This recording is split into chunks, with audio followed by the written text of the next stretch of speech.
Hi, in this video I'm going to draw and paint a lion. So here's my reference image.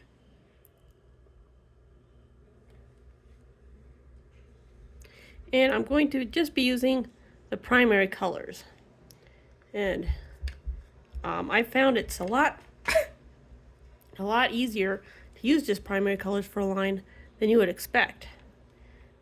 Because the basic colors of a lion are yellow, orange, so yellow and a little bit of the red mixed in, and then you mix the three colors together to create a black. And between those three colors, you have between shades of those three colors anyway, you have everything you need. Okay, so let me get my reference here. Okay, so I usually start with the head rather than the mane.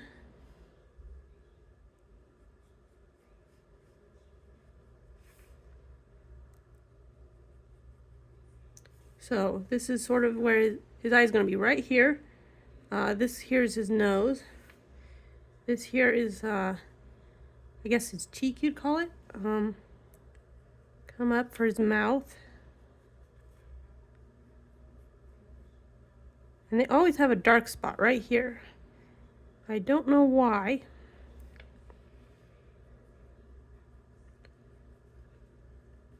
This is his chin. And one thing to remember while you're painting is his chin is white. You can use some color to shade it, but that's the one thing you need to really reserve some white. And looking at the image, there's a little white here and a little white underneath his eyes.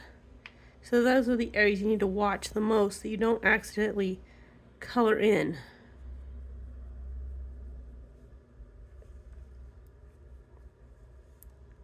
Okay, and lions always have sort of a dip here where their mane comes down into their forehead.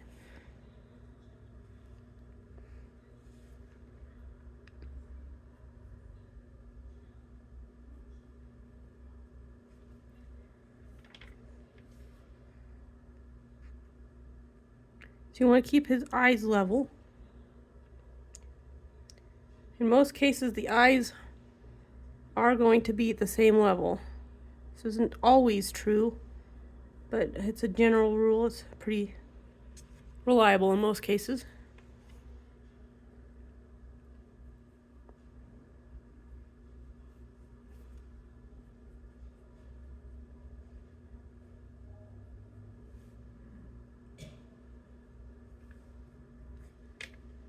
See, that doesn't look quite right.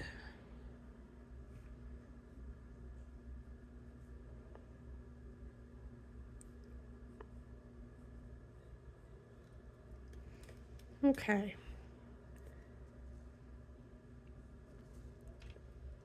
And now I do a little bit, just some lines to determine sort of the outer edge of his mane.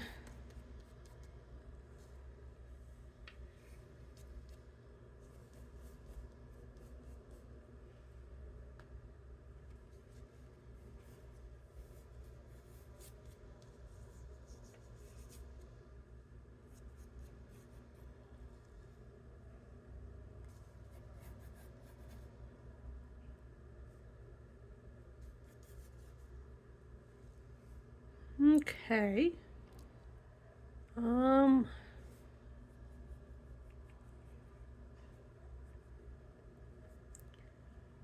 Let me see here. Put a few details in his face.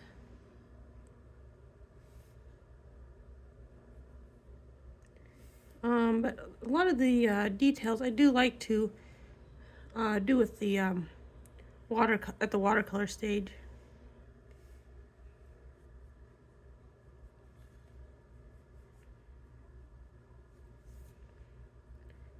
Don't forget the whites under the eyes. And let's see about the pupils here.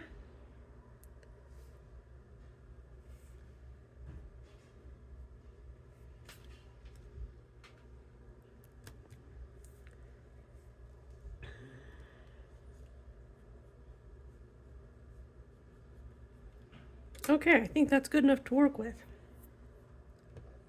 So I've got a water brush.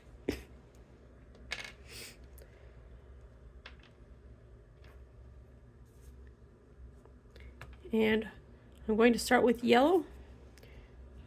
I'm going to water it down and add just a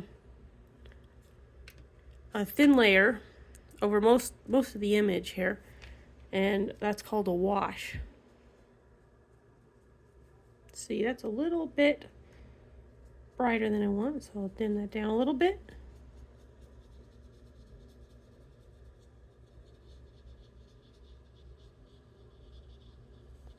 Be a little creative about the edges of the hair.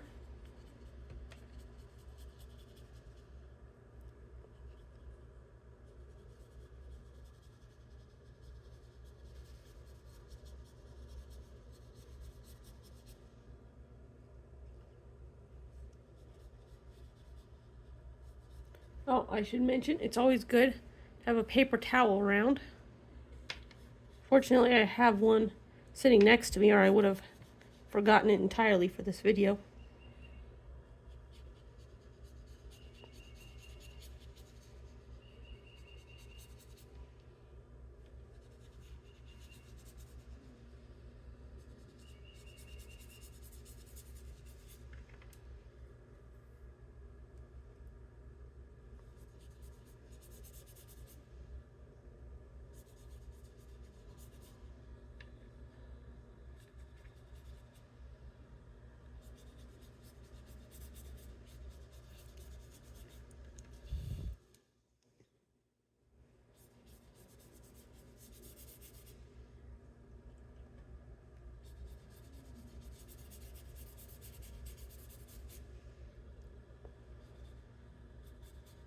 So I'm going to be keeping this line fairly simple and easy.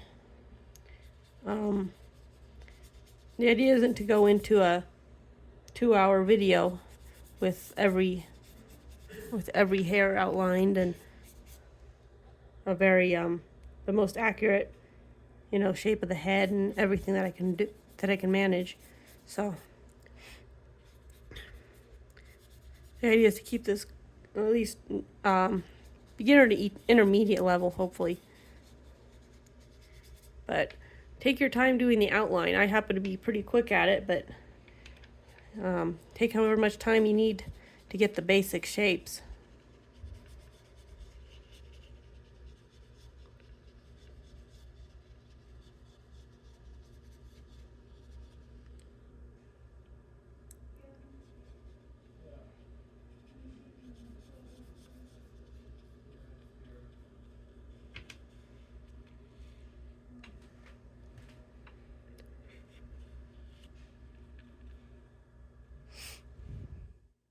Looking at the original picture, I'll admit the head is a little bit small compared to the mane. So something to keep in mind if you want to change the proportions a little bit. So I'm going to do some yellows in the head, but you want to be a little more careful about that. Not necessarily the whole head should be yellow.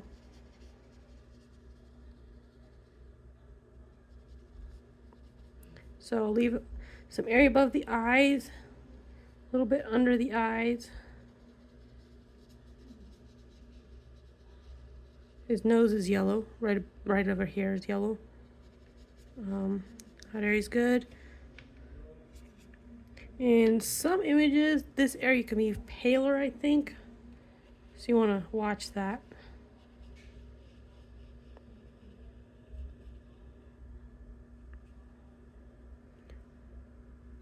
Now, there's a little bit of yellow sunlight on his chin here, so I'm going to put just a little yellow in his chin.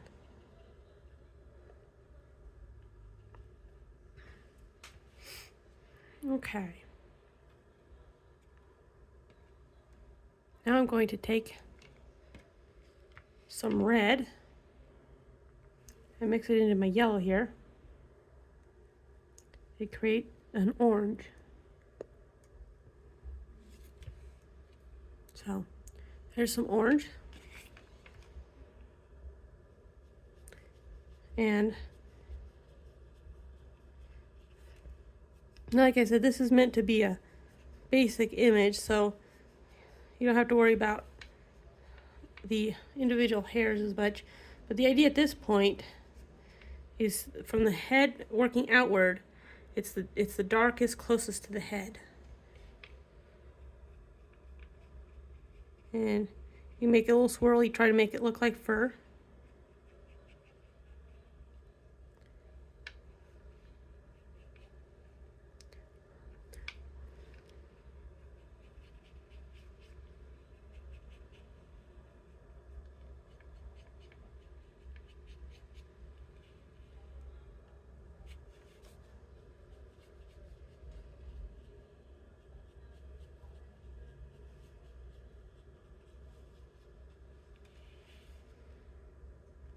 So I'm going to mix myself a little more orange.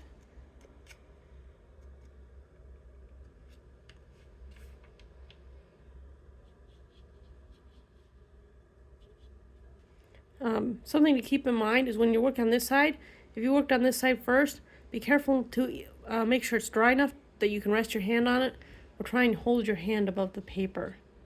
Or another thing, you can hold your finger out like this to sort of support yourself somewhere that is dry.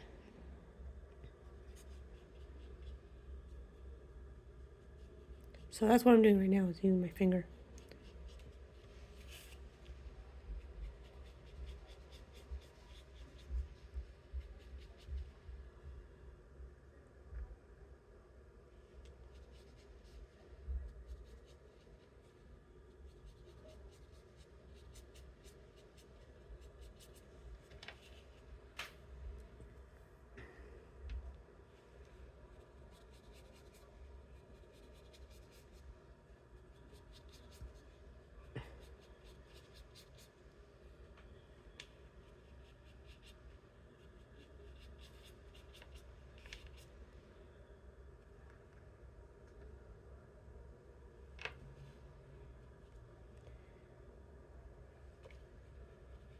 I mixed myself a little bit of orange on the side, and it was a little too orange. That's actually a nice color though.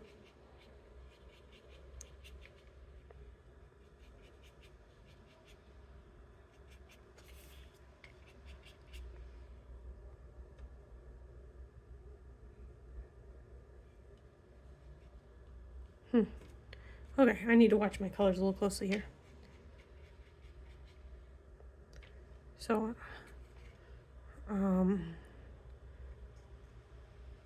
mix in a nice amount of red until I've got an orange I like. Okay. You don't have to be super consistent, fortunately.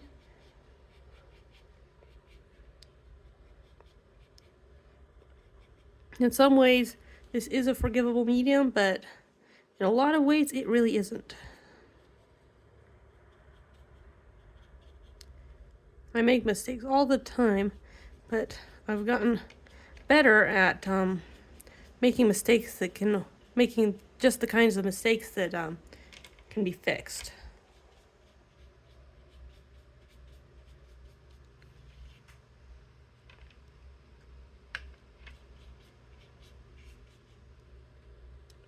Okay, I'm running out of orange again, so I'm going to add some yellow, water it down, a little bit of red, but this time I'm going to go for a deeper orange. So I think you can see that it's a deeper color here. Not as deep as I thought, apparently. Okay, a little more red. And something you can keep in mind to keep from messing up your drawing with colors that you're not sure about is just to keep a little scrap piece of paper next to your work area. Just to test the colors before you put them on the page.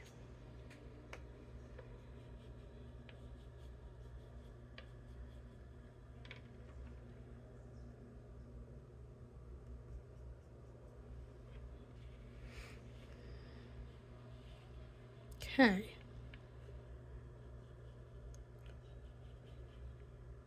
So I've got a darker color here, and I'm going to go over again. Take a little more care to the directions the fur is heading.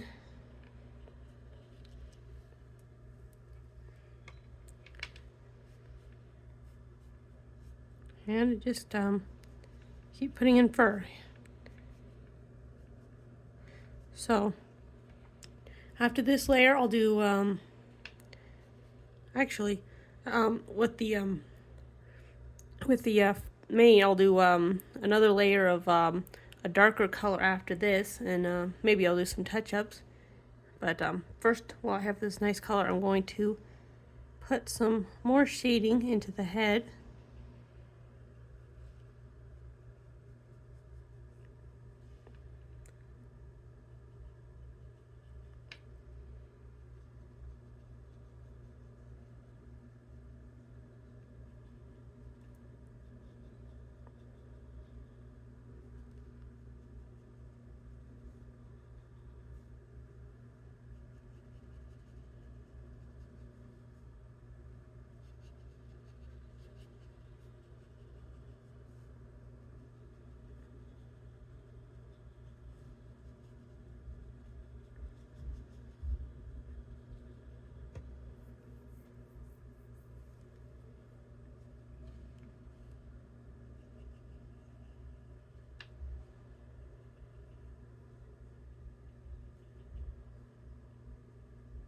You definitely want a little bit of shading here because you don't want it to be a solid white block.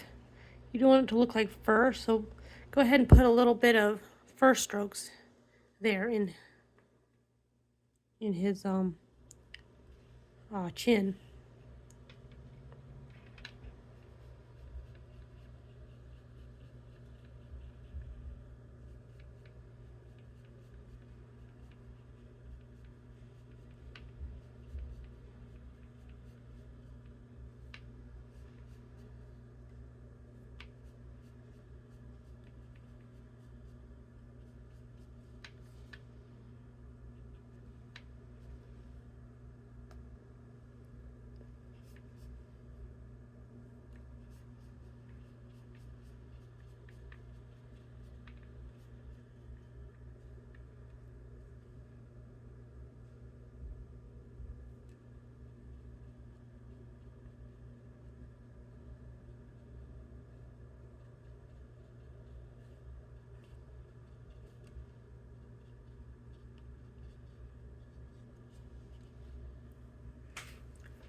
So if you have a palette with more colors than me, feel free to use whatever colors are closest to what I'm using.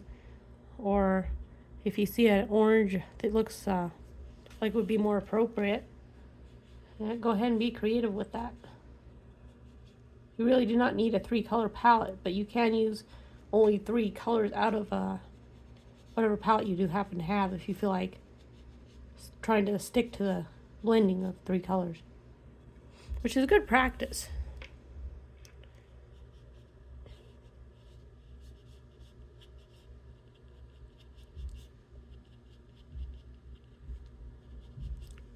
You know, I'm thinking I'm going to label this as an intermediate difficulty video.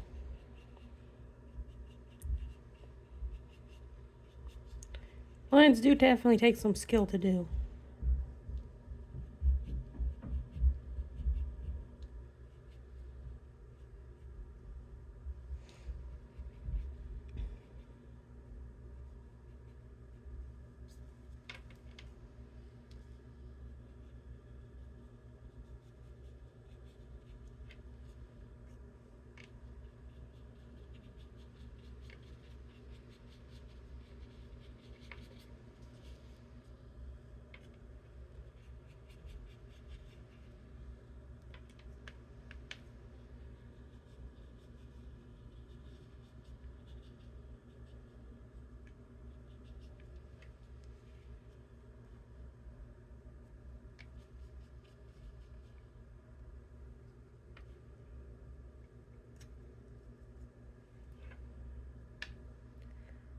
right.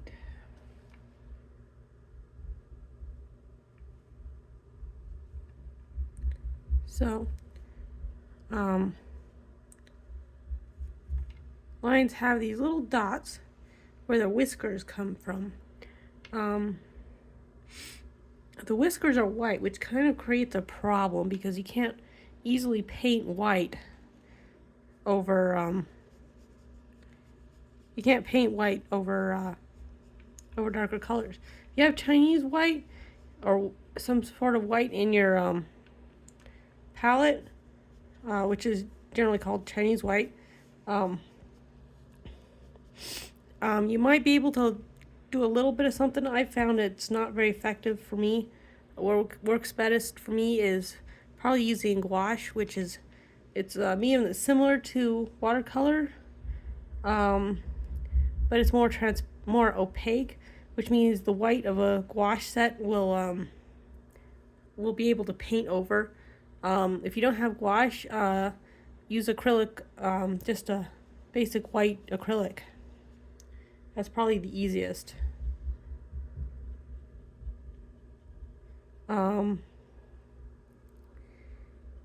Another thing is you can paint them in black. It's not really realistic, but it does look better than leaving the whiskers out entirely for a painting this size. A real small piece, no one's gonna necessarily notice that the whiskers aren't there. I wasn't planning on it, but I'm going over again with another layer of even darker orange.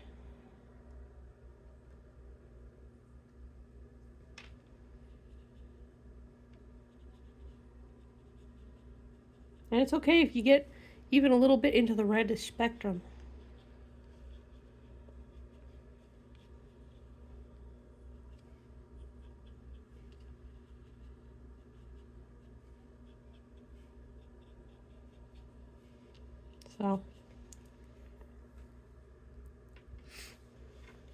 So you want the halo around his head to be the darkest, and his mane kind of comes like this, with a darker area down here where you kind of have you have the poofiest part of his mane right around his head, but you have a little bit of a shorter, shaggier mane that extends further back from the head, kind of into his shoulder, and that can be a darker color.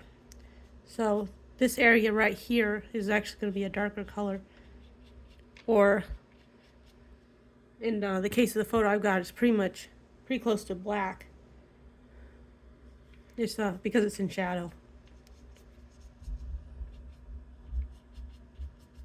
So I'm going to definitely go over this corner area here with the darker color, with something close to black.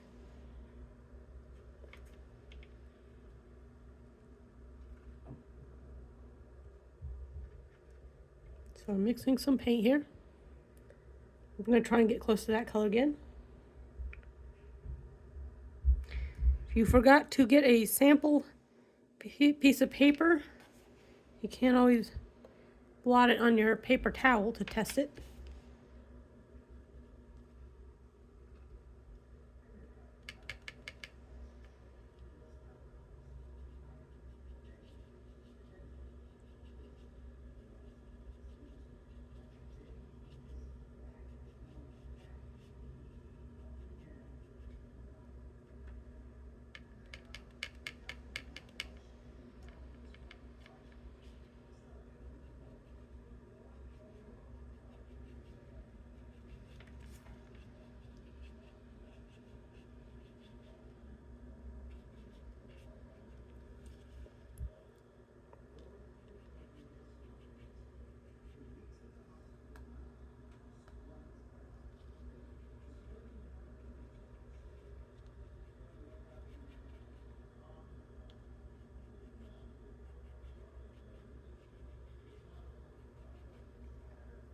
So doing multiple layers like this gives it a bit of depth,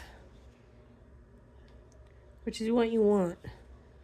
You don't want it to look like you have just one layer of fur sitting on top.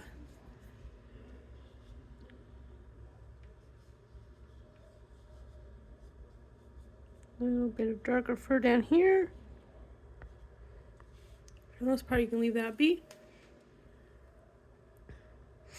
Okay, I believe it's time for the darks. So, in order to get a black out of blue, red, and yellow,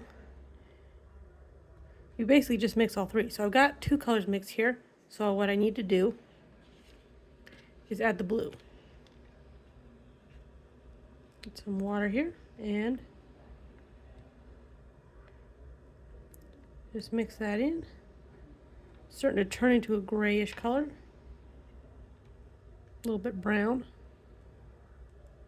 If the colors aren't well enough balanced, you'll get something like a purplish, dark purple, or it might lean towards the green.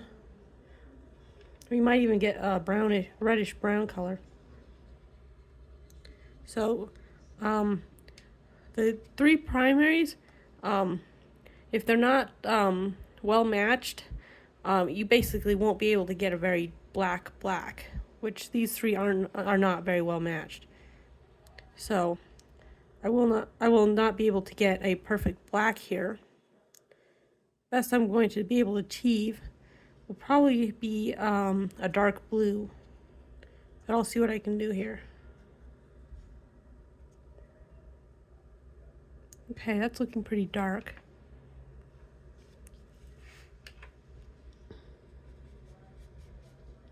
So that's not bad.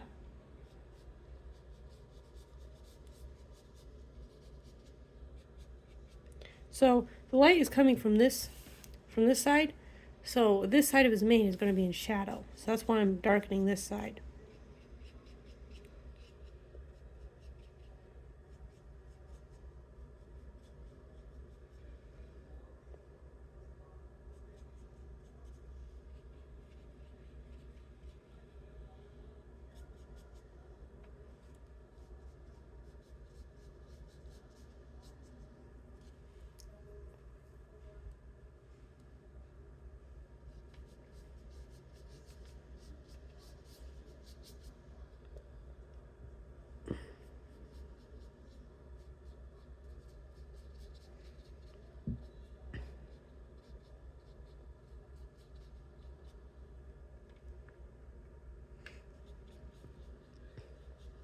So notice here that a lot of times I'm going in between the first strokes when I'm bringing the black up into there. That preserves the fur that I've already spent the effort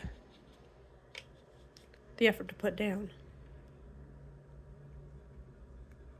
So I was lazy enough not to make a huge pool of black, so I'm going to have to make some more.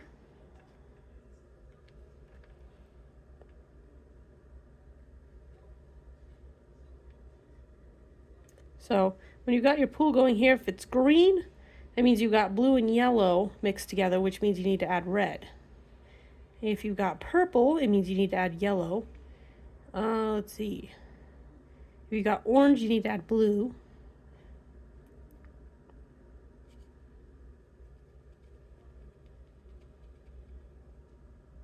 See, that's red, which means I need to add a little bit. Yeah. You probably can't see the color subtleties quite as well as I can through the video. Okay, so that looks reasonably black. A little bit of a brown.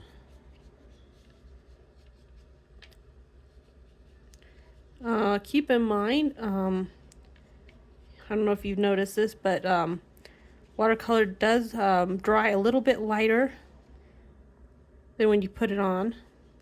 So you might want to mix your black a little bit blacker than you think you'll need. As black as you can get, and you definitely want it. You definitely want it reasonably thick, so don't add too much water. Okay, so closest to the head again is going to be dark. But don't pull the black out as far this time as you did the other colors. See, while I've got a nice black here, I'm going to pause on that and put a little attention to his eyes. and his nose. So up at the top of his eye is black. And you can bring that down a little bit because there's actually a bit of a shadow.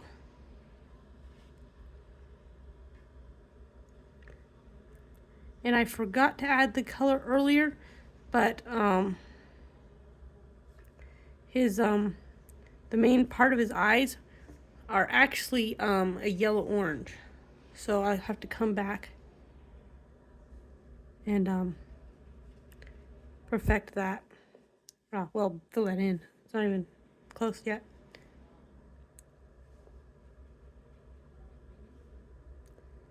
So just putting in any details you see.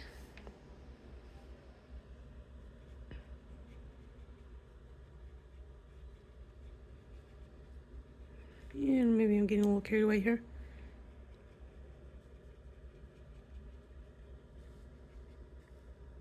Yeah, that might be a little carried away.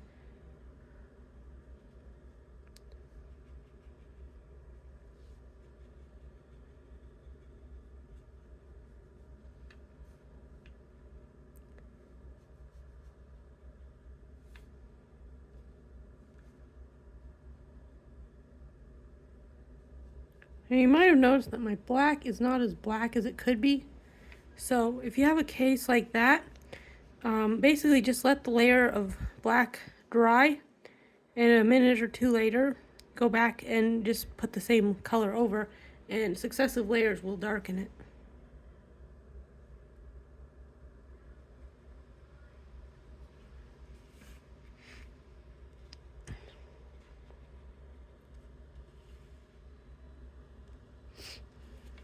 Okay, so back to his mane.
I'm going to pull this black out a little bit further on the dark side of his head.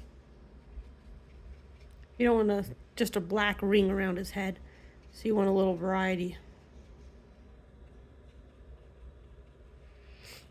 Okay. Take my palette here, and I'm going to clean my brush. And what I'm going to do is take a little bit yellow and red and get some color for that eye.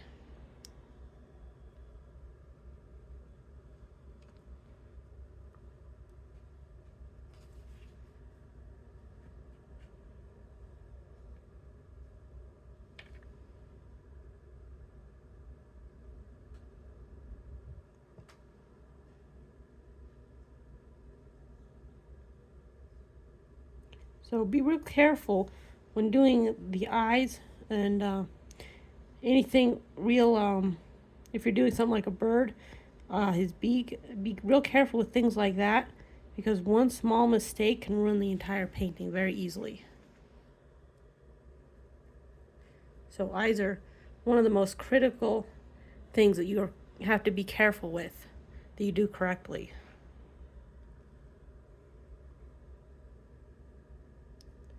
So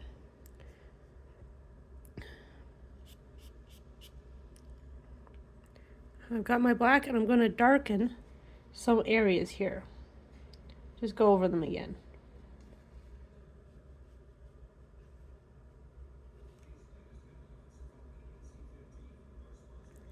Yeah, his whole nose could be darker, so do that.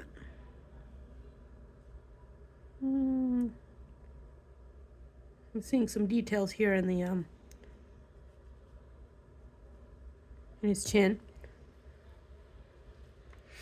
Okay, so I'm gonna wait just a little bit to do above his eyes because you want his eyes to be just dry enough where, at least as dry so that when you put the black around it, that it doesn't bleed. Because if it's too wet, it bleeds. So it's good to kind of work around the painting. Do a little bit here, a little here, and a little here, and then go back to this area kind of thing. Because it allows one area to get dry to the touch before you work on the next area. Or, I mean, before you go back to it. And that's really critical with watercolor. So this area in here is one of the darkest in the photo, along with back here, but it's a bit of a pain to mix this much black. So it's fine if you don't bring this as black as it really needs to be. Here, I'll show you the original, how we're doing so far. So you can see this is the black. There's some black over here, some dark blacks in here. His nose and mouth are pretty dark.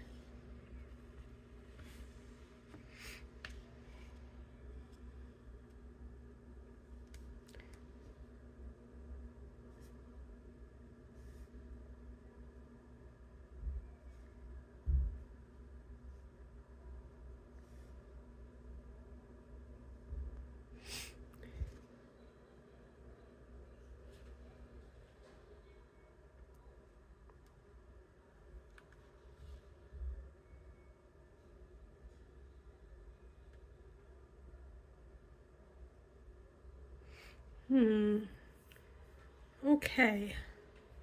So I've got to make a decision how I'm going to go about making his whiskers. And I think I'm going to use a trick I didn't mention before.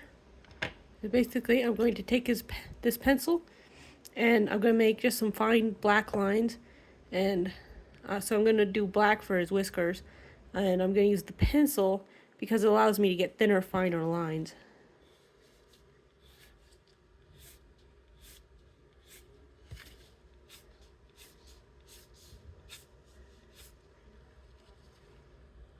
So, just like that. Keeping it easy. I could pull out my gouache, but then I would also have to pull out another brush because this brush here isn't fine enough to do whiskers. So, at least not very easily. They turn out pretty thick and chunky. So, this is a basic line. I'm not going to put a whole lot more effort into him, but to make him really pop out on the paper, I'm going to take a blue and cover this white area with blue. So he should stand out a lot better and actually look nicer having a blue background instead of a white one.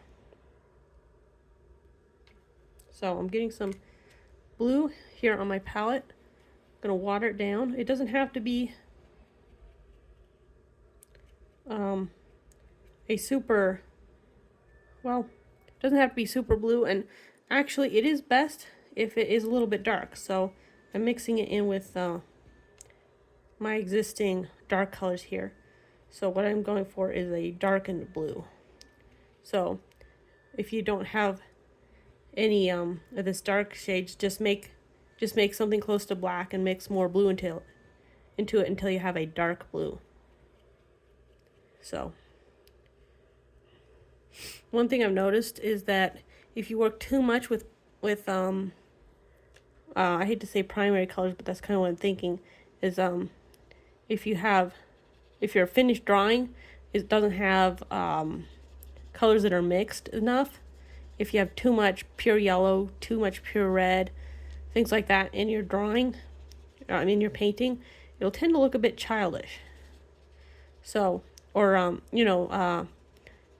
unskilled. So keeping to colors that are not your three basics, but mixed in some way does help.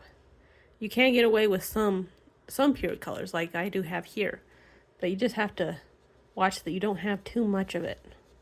So like this blue here, you probably don't want just a pure blue. And something I'm doing here is I'm leaving a little bit of white around the edges of the mane, and that helps emphasize that the mane has white light or yellowish light kind of shining on it. It makes it look brighter and pop kind of, because it is in the sun in this image.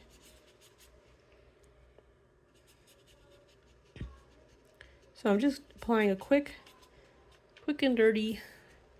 If you have a larger brush, you can use that, it'll go quicker. Well, you can do the main areas and then use a smaller brush, I guess, to bring it in closer. But one thing I found is if you try and make the background look too regular, any imperfection is going to show up. So it's best to just kind of do it in a regular all around, rather than trying to produce one really even coat of color.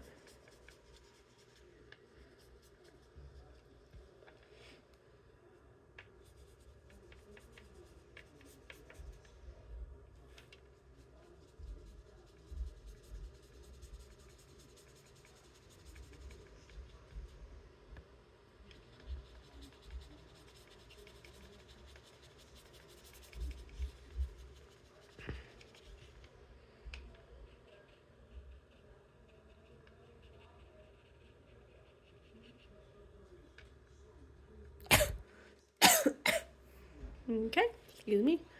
All right. So, any final touches? Now would be the time. So I will darken a few areas, and I have to sign my name, and that's it.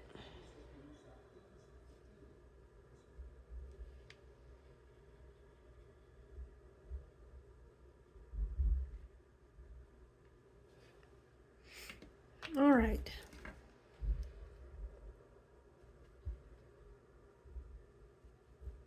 I'm cleaning my brush here. Okay. So for signing my name, I prefer to use just a basic pen. If you have a real fine brush, you can use black and sign it with the brush. Some artists prefer to sign their name in whatever medium they happen to be using. I find it's simply easiest to sign with something like a pen in pretty much every work I do.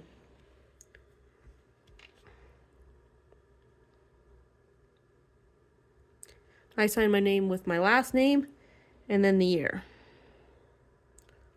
All right, so there's the finished product, and I hope you enjoyed watching this, and I'm hoping I kept it simple and easy enough where you don't have to be really an expert in order to follow along. Thanks.